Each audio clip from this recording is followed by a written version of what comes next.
শওকত হচ্ছে পাক্কা ক্রিমিনাল, বহু খুন করেছে এবং খুব সুকৌশলে ও খুন করে কায়দা করে এগুলো বেরিয়ে এসছে। ও মানিক পাইককে আমাদের দলের ওখানকার ক্যানিংয়ের সভাপতি, যাকে খুন করে জায়গাটা ফাঁকা করে ও আজকের এই তৃণমূলের বড় জায়গা পেয়েছে।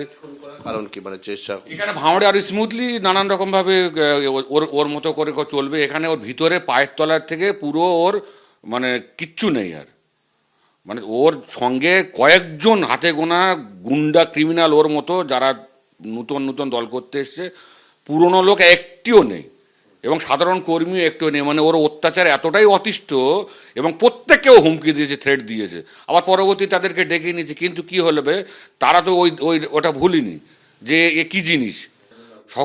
শওকত তারাও ভাঁড় বাঁচাও, এটা আমার এজেন্ডা এবং ভাঁড়বাসীর মুখের আওয়াজ মনের আওয়াজ আমি বলে দিচ্ছি। ইতিমধ্যে আমি এই বিষয়টা নিয়ে আমি হাইকোর্টে যাচ্ছি। আমি চাই এই বিষয় সরেজমিনে তদন্ত করে। আমি কলকাতা পুলিশ কমিশনারকে ইতিমধ্যে আমি কথা বলেছি, আমি লিখিতভাবে থানায়ও দিয়েছি। এই ঘটনার পূর্ণাঙ্গ তদন্ত চাই।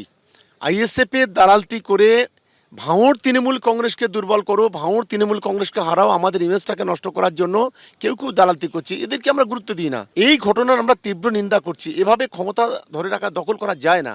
বোম দিয়ে গুলি মেরে আমাদেরকে রোখা যাবে না। ভাঁড় তৃণমূল কংগ্রেস আগামী দিনে চোখে চোখ রেখে লড়াই করবে। পোলেরহাটে ক্যানিং পূর্বের বিধায়ক শওকত মোল্লার ওপরে হামলার অভিযোগ। শওকত মোল্লা যেটা অভিযোগ যে কনভয় নিয়ে তিনি যখন রাত্রেবেলা আসছিলেন, পোলেরহাট থানায় গেছিলেন, এক দলীয় কর্মীর ওপরে যে হামলার ঘটনা ঘটেছে সেই ঘটনার পরিপ্রেক্ষিতে, এবং তার পরবর্তীকালে গাড়িতে যখন তিনি ছিলেন এবং তারপর গাড়ির লক্ষ্য করে ঠিক কী কী হলো আমি জেনে নেবো।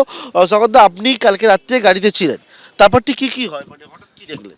দেখুন, গতকালকে সন্ধ্যাবেলা একটা ঘটনা ঘটে। আমাদের পঞ্চায়েত সমিতির কর্মাধ্যক্ষ খয়রুল ইসলামের উপর আক্রমণ হয় পোলেরহাট গাজীপুরে। সেখানে খয়রুলকে প্রাণে মারার চেষ্টা হয়। ও অল্পের জন্য বেঁচে গেলেও আমাদের 4 জন ছেলে ইনজিওর হয়। একজনের মাথায় 9খানা সেলাই হয়। তাকে বাঙুর হসপিটালে রেফার করি এবং আরও 3 জনকে জিরেনগঞ্জ হসপিটালে অ্যাডমিশন করিয়ে আমরা ওখান থেকে পোলেরহাট থানায় অভিযোগ জানাতে যাই। ওখানে অভিযোগ সেরে কমপ্লেন দিয়ে আমরা যখন রাত 11টা আনুমানিক 30 থেকে 33 সেই সময় যখন পোলেরহাট থানা থেকে 500 মিটার এসছি, হঠাৎ আমার গাড়ি লক্ষ্য করে বোমা এবং গুলি ছোড়ে আইএসএফের সমাজ বিরোধীরা। আপনি তখন মানে গাড়িতে মানে কজন ছিল তখন, কি অবস্থায় ছিল? তখন আমাদের সঙ্গে প্রায় 12খানা গাড়ি, মানে আমাদের সমর্থকরা যেমন ছিল, আমার কনভয়, আমি জেড ক্যাটাগরি, এরকম জায়গাতেই বসেছিল। আমি ঠিক গাড়ির ডান দিকে বসেছিলাম। আমি গাড়িটা যখনই বোম চার্জ হওয়ার সঙ্গে সঙ্গে আমার গাড়িটা যখন স্পিড হয়, পিছনের একটা গুলি হোক বোমা হোক এসে আমার পিছনের গাড়িতে লাগে। আমরা সঙ্গে সঙ্গে আমরা নিজেরা মানে সেভ হওয়ার পরে সঙ্গে সঙ্গে পুলিশকে ফোন করি। সেই রাত্রে পুলিশ ওখানে চলে আসে। পুলিশ এসে ওখান থেকে আরও দিকে লক্ষ্য করি কি অনেক কোথা থেকে চার্জ হচ্ছিল। ধরুন আমি যে জায়গায় দাঁড়িয়ে রয়েছি এই জায়গায়, মানে এদিক থেকে কি চার্জ করা একদম এই দিক থেকে মানে এসছে, মানে দুই দিকে মাঠ। 2 লক্ষ্মীতলা বলে একটা জায়গা আছে, সেই লক্ষ্মীতলায় আমাদের উপরে বোমটা চার্জ করা হয়। আমি তখন গাড়িতে এইভাবে সেভ হই। তারপরে আমরা এইভাবে নিজেদের এইভাবে সেভটা হওয়ার সঙ্গে সঙ্গে আমরা পুলিশে ফোন করার, পুলিশ মানে 400 মিটার দূরে সঙ্গে সঙ্গে পুলিশ আসে। তারপর পুলিশ ওখান থেকেও আরও 2-3খানা লাইভ বোম উদ্ধার করে এবং তারপরেও আমরা এখনও যা খবর পাচ্ছি, ওখান থেকে 1.5 কিলোমিটার সামনে আরেকটা ফাঁকা জায়গায়, সেখান থেকেও পুলিশ ভোর রাতে প্রায় 7খানা বোমা উদ্ধার করেছে। আপনি কি মনে করছেন, মানে এটা কি?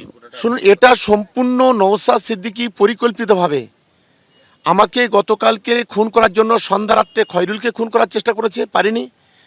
আমাদের কর্মীদের মানে অ্যাটাক করেছে এবং এই মাঝরাতে আমরা যখন ফিরছিলাম আমাদেরকে সম্পূর্ণ পরিকল্পিতভাবে খুন করার চেষ্টা করেছে।